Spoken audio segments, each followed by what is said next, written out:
सबसे पहले खबर अलीगढ़ से, जहां पर एक बार फिर से न्यूज 18 की खबर का बड़ा असर हुआ है। अलीगढ़ में अब तक जो गरीब मजदूर लोग खुले आसमान के नीचे फुटपाथ पर सोने को मजबूर थे, न्यूज 18 पर खबर चलने के बाद प्रशासन ने फुटपाथ पर सोने वाले लोगों के रैन बसेरे का इंतजाम कर दिया है।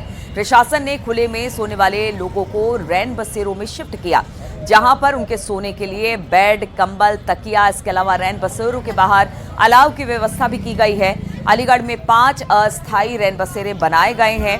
हर रैन बसेरे की 100 बेड की कैपेसिटी है। वहीं महिलाओं और पुरुषों के लिए अलग अलग व्यवस्था की गई है। तो ये न्यूज 18 ने लगातार इस खबर को दिखाया था, जिसके बाद प्रशासन जागा, उसने इस पूरे मामले में रैन बसेरों की व्यवस्था की, बेड की व्यवस्था की, इसके अलावा अलाव की व्यवस्था की और लोगों को यहां पर शिफ्ट किया गया है। खासतौर पर महिलाएं और बच्चों को एक साथ, जबकि पुरुषों के लिए अलग से रैन बसेरों का इंतजाम किया गया है। स्थायी और अस्थायी रैन बसेरे थे वो स्थापित हो चुके हैं। किसी को भी खुले में नहीं सोने दिया जाएगा। हम लोगों के प्रशासन के पूरे प्राथमिकता में है ये सब चीज़ें। लोगों को शेल्टर होम भेजा जा रहा है और रैन बसेरों का पूरा सत्यापन हो चुका है। रैन बसेरे हमारे संचालित हो चुके हैं और आप पुलिस प्रशासन और नगर निगम की संयुक्त टीम के द्वारा जहां पर भी लोग अगर अस्थायी रूप से कहीं पर खुले में नहीं रहेंगे, उसके लिए हमारे वैन वगैरह भी चल रही है। 4 वैन नगर निगम चला रहा है कि कोई भी व्यक्ति खुले में ना रहे। हम लोगों के कार्य लगातार चल रहे थे। ये जो हमारे टेम्परेरी शेल्टर होम है उसको हम लोगों ने स्थापित भी किया था और आज हम लोगों ने उसकी 2 संख्या और भी बढ़ाई है। कुल हमारे 5 टेम्परेरी शेल्टर होम है जो चल रहे हैं, प्लस 3 हमारे स्थायी शेल्टर होम है जो चल रहे हैं। तो लगभग 650 के आसपास की कैपेसिटी हम लोगों ने निराश्रितों के लिए या जो सीट में रह रहे हैं उनके लिए डेवलप करे रखी है, जिसमें पीने के पानी की व्यवस्था, शौचालय की व्यवस्था हम लोगों ने स्थापित करके रखी है। वहीं मंगलवार देर रात गोरखपुर में रैन बसेरों का सीएम योगी ने निरीक्षण किया। रेलवे स्टेशन के पास बने रैन बसेरे पर पहुंचकर सीएम योगी ने व्यवस्थाओं का जायजा लिया। इस दौरान जरूरतमंदों को सीएम योगी ने कंबल बांटे, खाना दिया। इसके साथ ही सीएम योगी कचहरी, बस स्टैंड, धर्मशाला, फिर झूलेलाल मंदिर के पास बने रैन बसेरों का भी उन्होंने निरीक्षण किया।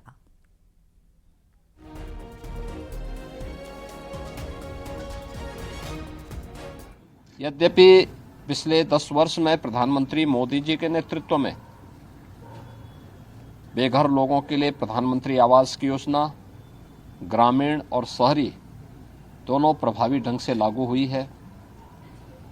56 लाख ऐसे परिवारों को अब तक एक आवास उपलब्ध कराया जा चुका है और 4 लाख लोगों को बहुत शीघ्र ये आवास की सुविधा प्राप्त होने वाली है। गोरखपुर सिटी के अंदर, अन्य तमाम शहरों के अंदर इस प्रकार की सुविधा उपलब्ध कराई जा रही है। आज उसी का निरीक्षण करने के लिए हम लोग निकले थे और इसी बहाने वहां पर ये सुविधा दी जा रही है। दूसरा, हम लोगों ने राज्य सरकार की तरफ से भी पहले चरण में 4 लाख ऐसे लोगों को जो जरूरतमंद हैं, बेघर हैं या निराश्रित हैं, उनको उत्तर प्रदेश के अंदर ही बने हुए वे कंबल जो हमारे यहाँ पर जो कंबल कारखानों में बनाए गए हैं उन्हें वितरण करने की एक व्यवस्था भी दी है। इसके लिए हर जनपद को पर्याप्त धनराशि उपलब्ध कराई गई है और जनपदों से इस बात के लिए कहा गया कि वह स्थानीय जनप्रतिनिधियों के माध्यम से जरूरतमंद लोगों की सूची बना करके उन्हें उपलब्ध कराएं। वाराणसी से खबर लेते हैं, जहां पर मुठभेड़ के दौरान पुलिस ने एक शातिर बदमाश को गिरफ्तार किया। दरअसल वाराणसी के थाना रोहनिया इलाके में पुलिस चेकिंग कर रही थी। इस दौरान 2 बाइक सवार बदमाश पुलिस को देखकर गाड़ी मोड़कर भागने लगे। पुलिस ने जब पीछा किया तो उन्होंने पुलिस के ऊपर फायरिंग शुरू कर दी। मुठभेड़ में बाइक पर बैठे बदमाश के पैर में गोली लगी और वो गाड़ी से गिर गया, जबकि दूसरा बदमाश फरार हो गया। आरोपी चोरी, लूट, छिनैती जैसे कई मामलों में वांटेड था।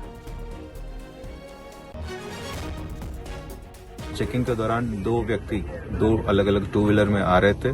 जैसे पुलिस चेकिंग को देखते हुए ये तुरंत गाड़ी को मोड़ के वापस भागने की कोशिश किए थे। पुलिस की तरफ से इनको पीछा किया गया था, लेकिन बदमाश द्वारा पुलिस के ऊपर फायर किया गया था। आत्मरक्षा हेतु पुलिस ने जवाबी फायरिंग किए थे। इस दौरान एक बदमाश को गोली लगी है इसको फर्स्ट एड के लिए मेडिकल फर्स्ट एड के लिए हॉस्पिटल भेजा जा रहे हैं और अग्रिम विधिक कार्रवाई किया जा रही है। हरदोई में एक पत्नी ने अपने पति की जमकर पिटाई कर दी। पत्नी का आरोप था कि उसका पति दूसरी लड़की को लेकर फरार था और अब उससे शादी करने जा रहा था।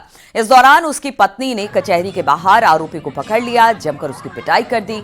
मौजूद लोगों ने इस वीडियो का मारपीट का वीडियो बना लिया और सोशल मीडिया पर वायरल कर दिया। मौके पर पहुंची पुलिस ने किसी तरह से मामले को शांत कराया।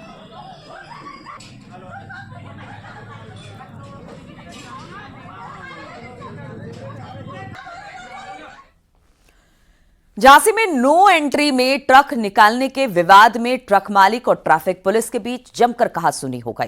इस दौरान ड्यूटी पर तैनात ट्रैफिक सब इंस्पेक्टर ने ट्रक का ऑनलाइन चालान कर दिया।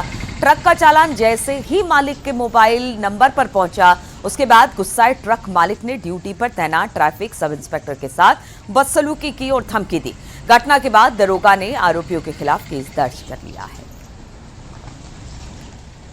प्रवेश करने को लेकर के आपस में टूटने में ही उसने चालान किया टीएसआई ने, और चालान करने के बाद जब उसने घर जाकर के देखा कि मेरा चालान हो गया है, तो आकर के उसने टीएसआई से आकर के वाद विवाद और बदतमीजी किया। इसी में स्थानीय थाने पर सुसंगत धाराओं में मुकदमा पंजीकृत किया गया है।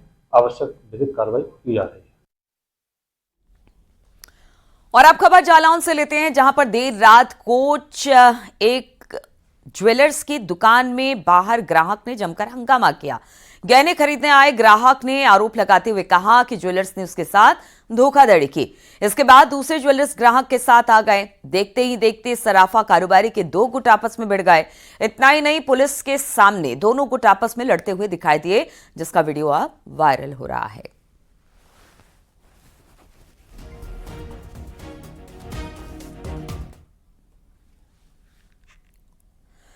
बढ़ते हैं अगली खबर की ओर।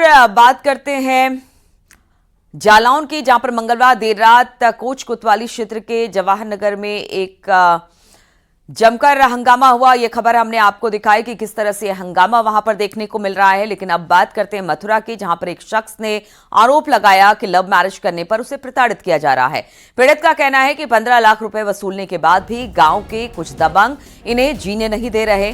अब पीड़ित ने एसएसपी कार्यालय पहुंचकर इंसाफ की गुहार लगाई है। दरअसल 8 नवंबर को पीड़ित ध्रुव पांडे ने लव मैरिज की, जिसमें दोनों पक्ष नाराज थे। 24 नवंबर को एक होटल में इसको लेकर पंचायत की गई, जिससे लड़की और उसके पक्ष के लोगों के साथ 4 गांव के प्रधान मौजूद थे। आरोप के मुताबिक ध्रुव पांडे के साथ इन लोगों ने मारपीट की, लड़की से मिलने पर जान से मारने की धमकी दी। एसएसपी को दिए गए प्रार्थना पत्र में कहा गया कि जब पति पत्नी गांव पहुंचे तो गांव के लोगों ने उनका हुक्का पानी बंद कर दिया।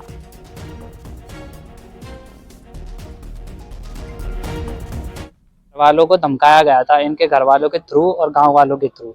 जो 4 गांव की पंचायत आई थी, मेरे गांव के जो पंच थे, उन्होंने धमकाया गया था कि लड़का लड़की साथ में नहीं रहेंगे, इसके घर वाले तुझे मार देंगे, जान से खत्म कर देंगे, खेत बेचवा देंगे, तेरा घर में ताला लगवा देंगे। सर, मैं ये चाहता हूँ कि हम साथ रहें, हमें सिक्योरिटी पूरी तरीके से दी जाए, और जो हमारे फिलहाल हमें धमकी मिल रही है जान से खत्म करने की, वो हटाई चले जाए। और हम हमारे घर वालों ने और मेरे ससुराल पक्ष ने। प्रयागराज में पुलिस ने शीपू पटेल की हुई हत्या का खुलासा कर दिया है। पुलिस ने हत्या के आरोप में मृतक की पत्नी पूजा गौड़, उसके प्रेमी विजय बहादुर वर्मा को गिरफ्तार कर लिया है। पत्नी की पूछताछ में खुलासा हुआ कि पत्नी ने प्रेमी के साथ मिलकर पति की हत्या की वारदात को अंजाम दिया। पुलिस के मुताबिक करीब 6 महीने पहले महिला अपने पति शीपू पटेल को छोड़कर झुंसी में अपने प्रेमी विजय बहादुर वर्मा के लिव इन रिलेशनशिप में रह रही थी। इस बीच उसके मन में पति शीपू पटेल की संपत्ति पर कब्जा करने का विचार आया, जिसके बाद उसने प्रेमी के साथ मिलकर पति को मार डाला। अपने पति की प्रॉपर्टी पे कब्जा करने के उद्देश्य से एक षड्यंत्र रचा गया, जिसके तहत दोनों ने मिलकर उसको 8 तारीख को शराब पिलाकर उसकी लीलापुर कछार में ले जाकर विजय बहादुर वर्मा द्वारा चाकू मारकर उसकी हत्या कर दी गई। इस संदर्भ में दोनों अभियुक्तों को पुलिस ने गिरफ्तार कर लिया है और जेल भेज दिया गया है। इसमें विधिक कार्रवाई प्रचलित है। झांसी से खबर, जहां पर पुलिस ने जुआ खेलते 18 लोगों को गिरफ्तार किया। मामला नवाबाद थाना क्षेत्र के जेल चौराहे का है, जहां पर एक घर में जिले के नामचीन लोग जुआ खेलते दिखाई दिए। सूचना के आधार पर पुलिस टीम ने घेराबंदी करते हुए मकान पर छापेमारा कार्रवाई करते हुए 18 लोगों को गिरफ्तार कर लिया है। तो आगे वालों को पीछे कर दो। उसे सूचना मिली कि सिटी कॉटेज के पीछे एक मकान में जुआ हो रहा है। वहाँ तत्काल मौके पर हमने पुलिस भेज करके और वहाँ पर जुआ पकड़ा है, जिसमें 6,10,000 नगद रुपया बरामद हुआ है और जिसमें एक फॉर्चूनर और 6 स्कूटी गाड़ियाँ बरामद हुई हैं और 18 व्यक्तियों को गिरफ्तार किया गया है। सुसंगत धाराओं में मुकदमा पंजीकृत कर विधिक कार्रवाई की जा रही है। मथुरा में एक कोठी पर काम करने के दौरान एक मजदूर दूसरी मंजिल से गिर गया, जिससे उसकी गंभीर चोटें आई हैं। इसके बाद उसे अस्पताल में एडमिट करा दिया गया। मजदूर के परिजनों के मुताबिक वो ठेकेदार के साथ आनंद सिटी कॉलोनी में काम कर रहा था, लेकिन हादसे के बाद मजदूर को अस्पताल में एडमिट करवाकर ठेकेदार भाग खड़ा हुआ। मजदूर का आरोप है कि ठेकेदार सोहनलाल के इलाज के लिए एक भी पैसा उन्हें नहीं दिया गया और 1.5 महीने की मजदूरी का भी पैसा उस पर बकाया है। कि अब हमारे पास कोई गुंजाइश नहीं है, हम नहीं करा पाएंगे, तुम्हें जहाँ दिखवाना हो तो दिखवाओ। क्या चाहते हो? हम यही चाहते हैं कि हमारा माने ट्रीटमेंट करवाएं। जौनपुर में पुलिस और गौ तस्कर के बीच मुठभेड़ हो गई, जिसमें एक तस्कर गिरफ्तार हुआ। पुलिस की गोली लगने से गौ तस्कर दिलशाद घायल हो गया, जिसे सदर अस्पताल में एडमिट कर दिया गया।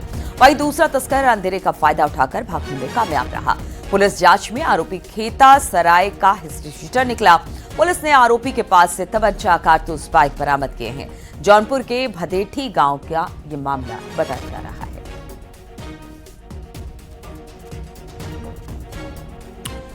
ग्रेटर नोएडा से खबर लेते हैं, जहां पर पुलिस और बदमाशों में मुठभेड़ हो गई है। 25,000 का इनामी मुठभेड़ में घायल हुआ है। गौ तस्करों में शामिल था बदमाश। गौ तस्करी में बदमाश ने पुलिस टीम पर भी फायरिंग की। इस दौरान जवाबी कार्रवाई करते हुए पुलिस टीम ने फायर किया, जिसमें ये घायल हुआ। बताया जा रहा है कि इस पर कई मामले पहले से दर्ज हैं। करीब 25 मामले इस व्यक्ति पर दर्ज।